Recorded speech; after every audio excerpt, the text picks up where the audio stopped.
Okay, so now I want to introduce our first speaker for today, Professor David Williams, who has travelled down from Newcastle to be with us today, and we really appreciate that. David is from the John Hunter Hospital, and he specialises in MND, MS and genetic epidemiology. So David Williams is the Director of Neurology and Deputy Chairman of the Division of Medicine at the John Hunter Hospital. He's also a conjoint senior lecturer in the Facility of Health at the University of Newcastle and is responsible for neurology teaching. Professor Williams is a member of the National Examiners Board of the Royal Australian College of Physicians and a member of the New South Wales Ombudsman Advisory Committee on Reviewable Disability and Death.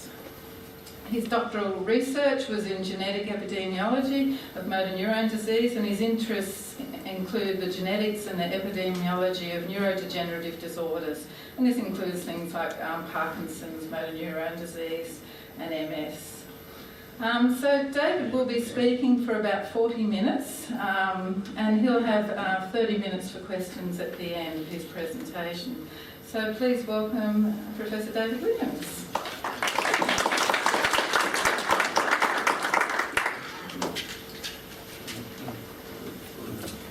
Thanks very much, Gina, and thank you very much for the invitation to speak today and the opportunity to meet members of the audience that we'll have later on.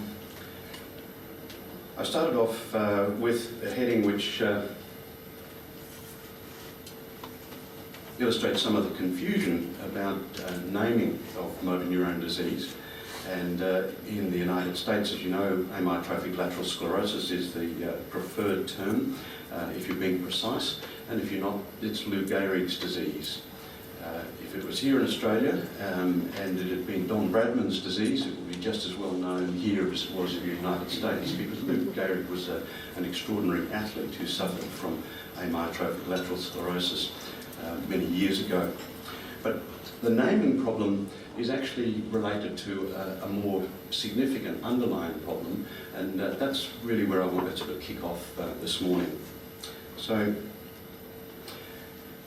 I thought that what I'd like to do today is to focus on a question which I think is uppermost in all of our minds, which is, why is there no cure for motor neurone disease just yet?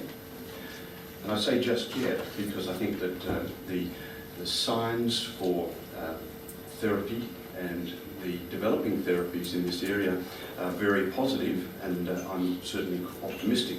But at the moment, there's certainly no evidence of a cure.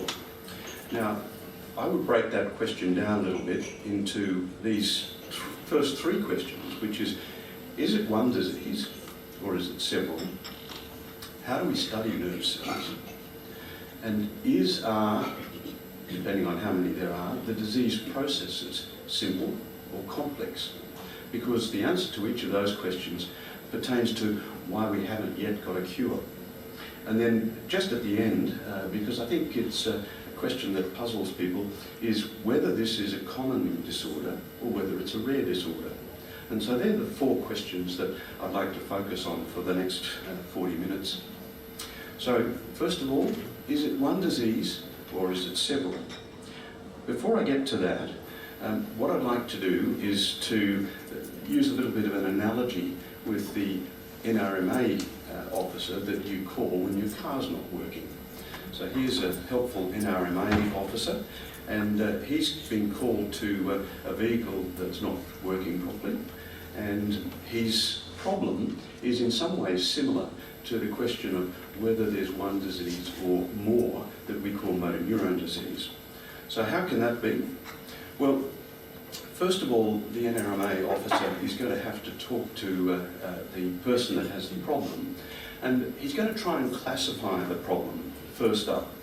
And there are a series of questions that he might ask the person, and I've listed some of the ones that he might ask there. He might ask what colour the vehicle is.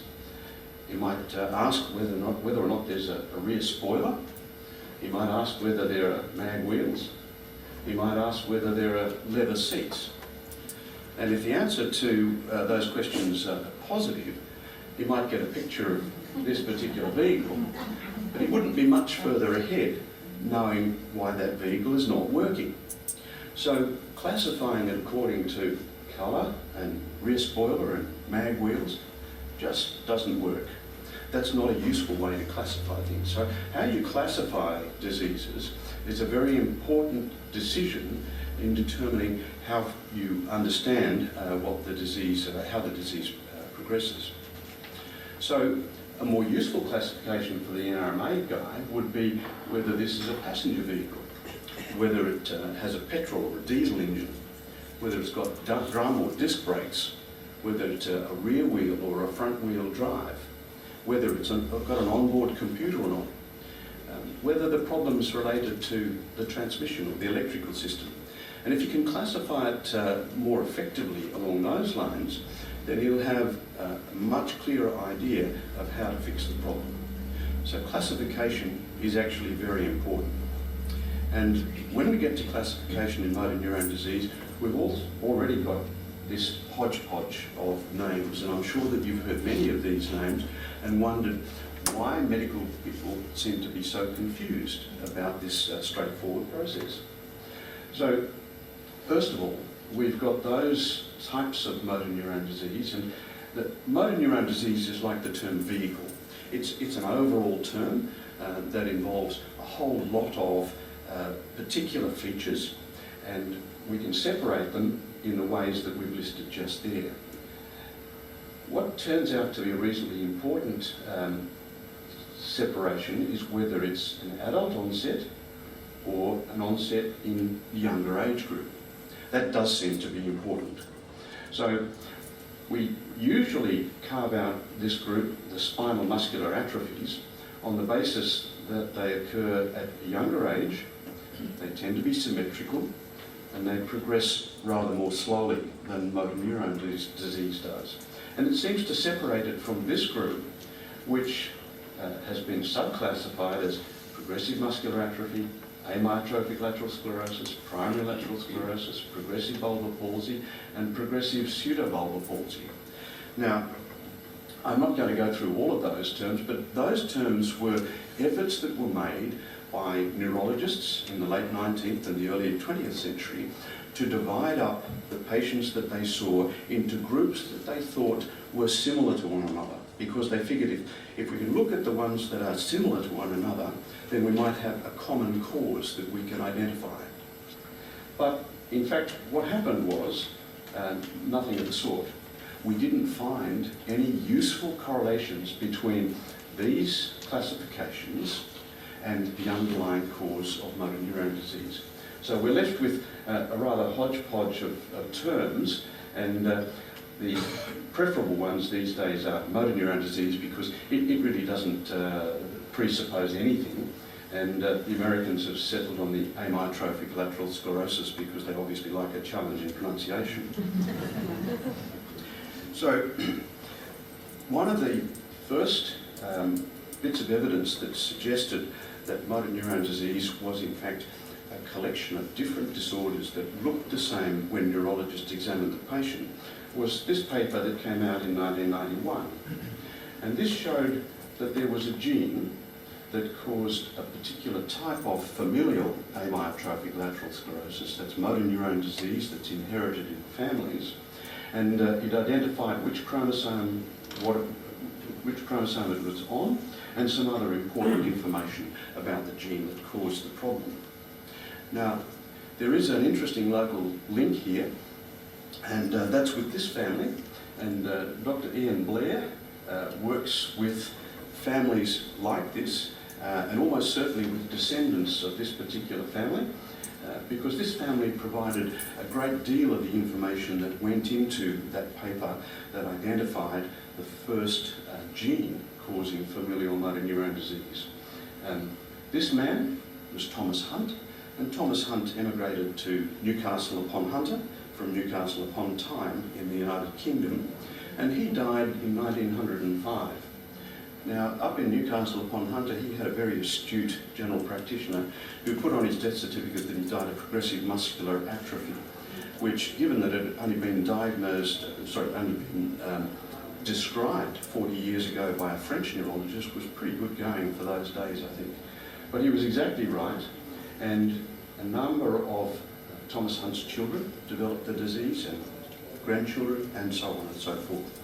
So at the time that that paper came out, there were a number of individuals who'd contributed a great deal to the research that identified that particular form of motor neurone disease.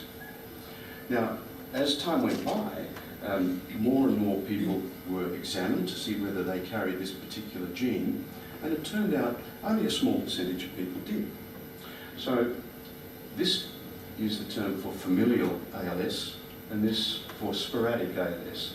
So sporadic ALS is the type of motor neurone disease that's most common, where there isn't a family history. Familial ALS is where the problem seems to run within families, like it did in the Hunt family.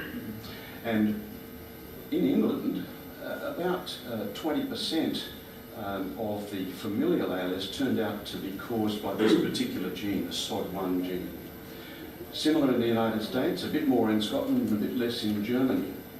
But it certainly didn't explain even all of the familial cases of motor neurone disease. Leave aside the non-familials. So there was clearly at least two separate diseases going on that were inseparable when we categorised them on the basis that had been used by neurologists up until that time.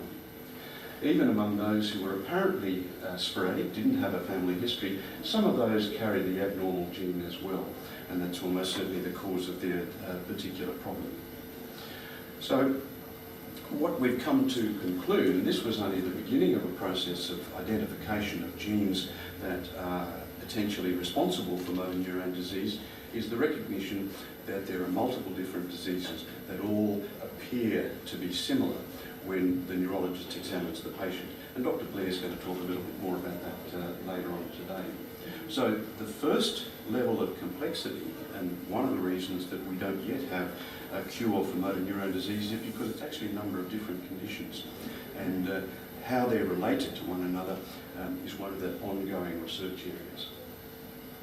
So the second question is, how can we study nerve cells?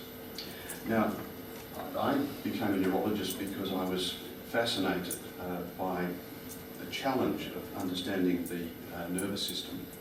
And only once or twice did I feel envy about those who were going to become haematologists, for example, because their task in understanding diseases is actually a good deal easier. How do you study blood diseases? Well, you get your patient and you take some blood. And once you've taken the blood, you can put it under a microscope and you can look at the shape and the size, and you can see all sorts of interesting things there very, very easily. And if you use sophisticated techniques for separating proteins, you can identify the differences in proteins between your patient and what there should be there, so you can hone down pretty quickly onto the area that might be causing problems for your patient with a blood disorder. It's not so easy to do that with nerve cells.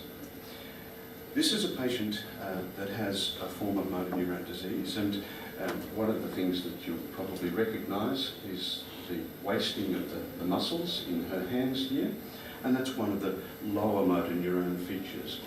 You've probably heard of upper motor neuron and lower motor neurons, and that's a difficult concept even for medical practitioners, because they tend to get confused about whether we're talking about upper in terms of towards the head or lower towards the feet. So if you're feeling confused about that, sometimes so is your doctor, but I'll try and sort that out for you. So motor neurone disease, the things that neurologists look for to decide whether someone has motor neurone disease are predominantly these: that it's asymmetrical, it's progressive, it tends to get worse as time goes by, and it's a motor system degeneration. And that means that the other areas of the nervous system are not involved. You don't find any evidence of problems with thinking or sensation or movements of the eyes or control of the bladder or the bowel. The lower motor neuron, if it's abnormal, causes weakness, thinning of the muscle, twitching of the muscle, and reduced reflexes. And if you've got an upper motor neuron problem, this causes a different type of weakness, but it's still weakness, some change in tone, and an increase in reflexes. Now, the upper motor neuron is illustrated here. It's called upper because it's the first step in the chain that sends a message down to the muscles to make them contract. And it starts out here in the grey matter of the brain, and it passes downwards until it reaches either the brain stem, which is the part that joins the brain itself to the spinal cord, or goes down to the spinal cord. Now, having gotten to that area, it then passes on its communication to the lower motor neuron. So the lower motor neuron either comes out from the brain stem or from the spinal cord, and it reaches the muscle fibers here and tells them to contract. So you can see the upper motor neuron is neatly tucked away here deep within the brain and within the brain stem and the spinal cord, really important structures. It's not as if you can put a needle in and just suck out some of those nerves to examine them like the hematologists can do with their cells. And even with a muscle biopsy, you can do a muscle biopsy, but you don't get much in the way of nerves because they're relatively thin and small. And so it's actually quite difficult to study nerves in life. We do have some techniques that have been around for some time. This is a spinal cord, and in the spinal cord here, which has been stained for the covering of nerve cells, you can see that there's a very pale area here and here, and that's where the nerve cells and their covering has been lost. So these are the upper motor neurons that are travelling down to the spinal cord that have been lost in the process of developing motor neuron disease. In these areas here, we would normally expect to see some large cells, which are the lower motor neurons that send their message out to the muscle. They've disappeared because the upper motor neuron and the lower motor neuron combination in this particular patient has proceeded to the point where they've died, and this is a post-mortem sample, which is for a long time the only way that we could actually study nerves. This is a muscle biopsy, and it shows some nerve fibres and the junction where the nerve fibres talk to the muscles, and this has come either from an experimental animal or from a muscle biopsy. But again, it was no simple matter to get that particular tissue to study. So up until recently, it was very difficult to study nerve cells, but nowadays we've got extraordinarily powerful techniques that provide so much information that the problem now is not so much getting the information, but making sense of it because of the complexity of the data that's available. So this is really just to talk to you about genes, and you all know about the genetic studies that have been going on in the last 20 years, the fact that the genome, the genetic complement of human beings, has been sequenced much faster than anyone thought. And this is an example of some information which can be identified about the activity of genes in a given organism.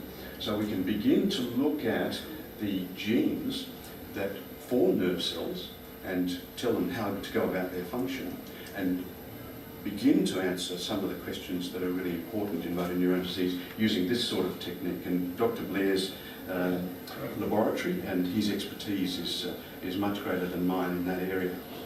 We're now also getting into the area of proteome scanning, and this is where we can identify huge numbers of proteins, which are the products of genes that do the work in the body. And in this particular example, we've got someone with osteoarthritis, someone without osteoarthritis, and a couple of controls. And the scan, all of these blobs are different proteins, and if you overlay the sample, you can see that some of the red blobs are not present in osteoarthritis, and some of the green blobs are not present in the control sample, suggesting that those differences in proteins are one of the things that makes someone with osteoarthritis different from someone who doesn't have that condition. So again, this is a very powerful technique which is now being applied to the study of nervous system diseases, including motor neuron disease. So it's a very exciting era, and people are progressing very rapidly in the search for a cure. The third question that we have to answer is whether the motor neuron disease processes are simple or complex. Now, I guess you're going to say fairly much off the bat it's likely to be complex, and I'd have to say that's true. The simple things are usually the ones that get sorted out first. So it is complex, but how is that complexity expressed? I'd like to digress just for a moment to talk about who develops motor neurone disease. And this is from some work that I did for my PhD, where I looked at what the age of people were, or ages of people were, who died of motor neurone disease in this period between 1979 and 1983. And what you saw was considered a standard curve of the time, which is that the disease became more frequent into the 8th decade of life, and then it became less frequent after that. So at that stage, everybody thought that motor neurone disease was a disease of middle age, and that older folk were less likely to be affected. Now, when I looked at this graph, I was suspicious about this because these bars represent the possible error in the measurement. Up here in the 80 to 90 age group, we didn't have very many people that had actually died of motor neurone disease, so the potential error was quite large. And what that meant is that although this graph does that, it could potentially be doing that and going up right through to the 9th and maybe even the 10th decade. Now, that's important because if it's a disease that comes on in middle age and then becomes less frequent later, you start to think about disease processes that affect middle-aged folk. But if it's a disease that becomes more and more frequent as people get older, then you think about a disease which is associated with aging. And that was what I thought was an important thing to try and sort out. Now, it turns out that the subsequent studies, virtually in every country of the world, has shown that more and more the graphs are tending to do that. They become more frequent, it becomes riskier to develop motor neurone disease as you get older. And in fact, this is an artifact. It's an artifact of the fact that old people weren't investigated as thoroughly as younger folk were. My particular remembrance was of a patient who was in his 80s and presented to a hospital here in Sydney because he was losing weight. And he was admitted under a gastroenterologist, and he was investigated and no cause was found, so he was discharged home. And then he presented again to the same hospital because he was getting shortness of breath, and he was admitted under the respiratory doctors, the lung doctors, and they investigated him uphill and down Dale and couldn't find an explanation, so they discharged him home again. And then the third time he came back because he could no longer walk from his bed to his toilet. And this time he was admitted under a geriatrician who happened to have been trained as a neurologist, and he recognised that he had motor neurone disease. So it turned out that this dip here was a problem because older folk were less likely to be diagnosed with motor neurone disease. A very nice study that was done in the United Kingdom showed county by county how frequently motor neurone disease was diagnosed. And it turned out that the single most important determinant of whether motor neurone disease was high or low was how easy it was to get to a neurologist. So this is a disease that in some way is related to ageing. Now, ageing is a very important part to play in the nervous system because the complement of nerves that you get when you're born is pretty much the complement that you got minus the percentage that have died when you die. So they aren't turned over like skin cells or cells within the gut, and they need to be repaired. So I like to think of nerve cells as being like this lovely house here, which requires continual maintenance. And it requires maintenance while the job of the cell is actually being performed. Now you know that if you don't maintain a house like this, eventually it will start to deteriorate and it will collapse, just like that. Now, the way in which it collapses might differ from house to house. In this house, perhaps the foundations will shift and there'll be a crack through the wall and it will start to deteriorate as a result of that. Or perhaps there'll be a broken window and rain and water will get in, and the floorboards will start to rot. Or perhaps some of the tiles will come off the roof and the water and the rain will get in that way. Or perhaps you'll have termites, and if you don't maintain it, they eat the place apart and it falls down. So you need to maintain houses and you need to maintain nerve cells, and there are a whole heap of processes which we're beginning to understand that maintain nerve cells, and which are one of the things that we might well consider as being defective processes when someone develops motor neuron disease. Because there are so many processes, I've put them on this particular diagram here, and what I'd like to do is just quickly take you through the anatomy of a nerve cell. So the cell body is up here, and there are these branches called dendrites because they look a little bit like a tree, and the nucleus of the body, the cell body, is there, and then there's a long process that carries the information from the cell body to the target, which in the terms of the motor neuron is the muscle cell. And then there is a covering provided in the peripheral nervous system by the Schwann cell, and the axon terminals that land on the muscle and instruct the muscle to contract. Now, some of the processes which can go wrong in the nerve cell include this: excitotoxic neurotransmitters. Now, excitotoxins are ones that cause the nerve cell to send off a signal. And an excitotoxic neurotransmitter at least runs the potential risk of driving the cell too hard. It's a little bit like taking that red sports car and driving it at 250 kilometres per hour. And if you do that long enough and hard enough, you know that something's going to go wrong. So it was thought that perhaps excitotoxic neurotransmitters were overactive in patients with motor neuron disease. And this drug, riluzole, which you're all familiar with, was tested to see whether that would improve the function, slow down the course of motor neuron disease. And it turns out that it does.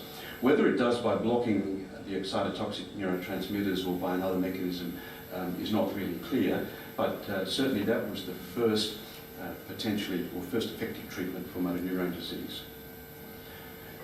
Apoptosis is one of those wonderful words that doctors like to use to show that they know something about Greek or Latin. And apoptosis simply means programmed cell death. Now, you might wonder why you have programmed cell death, but it's actually very important during development. In a whole variety of organs, the number of cells that are initially produced are way in excess of what are required. And then, like the process of sculpting out what's required, some of the cells are instructed to kill themselves off. And the instructions are carried out by the apoptotic mechanism. So this programmed cell death, which is useful in development, is one of the areas where we think perhaps when that goes wrong, the cell dies because it's been misinformed or misinstructed to cause its own destruction. Disordered energy metabolism. Energy metabolism is really important in nerve cells. They're very active cells, and the energy is normally produced in mitochondria.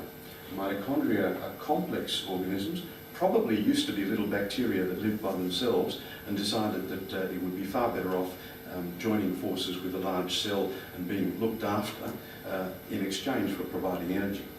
So disordered energy metabolism can certainly cause nerve cells to die, and one of the agents which may well become available for treatment of motor neuron disease, dexpramipexole, related to a drug that's used in Parkinson's disease, is thought to improve the efficiency of energy metabolism in cells. Oxidative damage. Oxygen is a very intriguing molecule. It's very active, very chemically active, and under normal circumstances it's not found free in the universe because it's locked up. It's combined with other things, often with iron, to produce rust. So when astronomers look for life on other planets, what they do is look for the signal of oxygen on that planet. The only reason we have free oxygen on our planet is because all of those plants out there are working their little leaves off to provide it for us. If we didn't have that, we wouldn't have the production of energy that we require, but it comes with a bit of a problem, which is because it's very chemically active, the oxygen can actually cause damage to cell proteins. And the cell has numerous mechanisms for protecting itself against damage from oxygen, and if those functions if those processes don't function normally, then the cell can be damaged as a result of oxidation. Proteins are the building blocks of cells. They're very complex molecules, and they interact with one another. They interact with the same types of proteins, and they interact with different sorts of proteins. And sometimes those interactions can be disordered and produce lumps of protein which are not functional and potentially do harm to the cell. So this is another process that becomes more common as people age, and may well be one of the processes which can occur causing motor nerve cell deterioration. So that particular process of disordered protein degradation appears to be, at least in general terms, the mechanism of this particular genetic form of motor neurone disease, that there's an accumulation of abnormal protein which has a toxic function on the nerve cell. There are proteins which are required for transport of materials down and back from the end of the nerve cell, and disruption of these transport proteins can cause cell deterioration. And then finally, the cell interacts with cells around it. So from the muscle, there are factors which are required to maintain the health of the nerve cell. And if they're not present, or they're not present in the right quantities, the nerve cell will deteriorate quite quickly. And from the glia, the cells that surround the nerve cells, there are other factors which help to keep the nerve cell healthy and active. And an abnormality in any of these systems can potentially cause deterioration of nerve cells. So the motor neurone disease processes are as complex as the processes of aging. It's a very complex area, and for each of those different subtypes of motor neurone disease, it's quite likely that a different process is the predominant one that's causing deterioration of nerve cells. So the final question to address is this one of, is motor neurone disease common or rare? Well, if you hadn't come across motor neurone disease and then you have a family member that's diagnosed, all of a sudden you start to notice it. It turns up in the newspapers, and you hear about Lou Gehrig, and you hear about the actor whose name I've just forgotten, who had motor neurone disease in England, and it suddenly seems like it's all around you. We know about that effect. You become more aware of something that you're interested in. So that's not really good evidence about how common or rare motor neurone disease is. So the way that we look at that is with epidemiological methods, and we talk about incidence. That's the number of new cases that occur each year.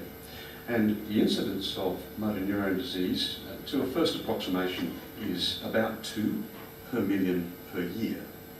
Now, that doesn't sound very much, but in fact, that's similar to the number of new cases of multiple sclerosis that occur in New South Wales each year. So, in that sense, motor neurone disease is just as common as multiple sclerosis, and yet, as you well know, multiple sclerosis is a much more widely recognised disorder. One of the factors, of course, is that patients with multiple sclerosis tend to live significantly longer, and so at any one time there are more of them around. We've talked about the age-specific incidence, and we've decided that it actually increases with increasing age. Now, that's important in determining how many people with motor neurone disease there are in the community, because if it's a disease of ageing and the population is ageing, then clearly the numbers are going to increase. And in all of the developed countries, the United States, the United Kingdom, Australia, the population is ageing. There's a big bulge of baby boomers, and then there's a relatively small group of people following them through. Quite different to places like Iran or Thailand or Vietnam, where the base is very large and the top is relatively small. So if you've got lots of young people, you're going to have relatively few cases of motor neuron disease. If you've got lots of older people, you'll have more. So it's certainly becoming a commoner disease. So we've talked about that. And the other point that I'd like to mention, it's a little bit more technical, but we can also compare populations depending on the types of diseases that occur in them. And one of the things that we know is happening is that diseases like heart disease and stroke are causing fewer people to die, and that's leaving more people to grow old enough to develop diseases that are associated with aging. So the other effect, which means that motor neuron disease is more common, is that we're actually getting on top of diseases that used to kill people at younger ages. So, to summarise, why is there no cure for motor neuron disease just yet?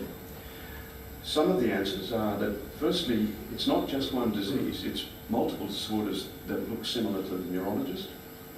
Up until recently, studying nerve cells directly has been very, very difficult, but that situation is changing. The degenerative process is very complex. One of the things that I think is a positive here is that because there are a number of degenerative processes, including much commoner diseases like Parkinson's disease, we may well find that research into those processes will be helpful in understanding more about motor neuron disease. And then finally, I think it's true to say, particularly in Australia, that it's actually commoner than most people think. So that's about a minute short of where I was supposed to stop, I think. So.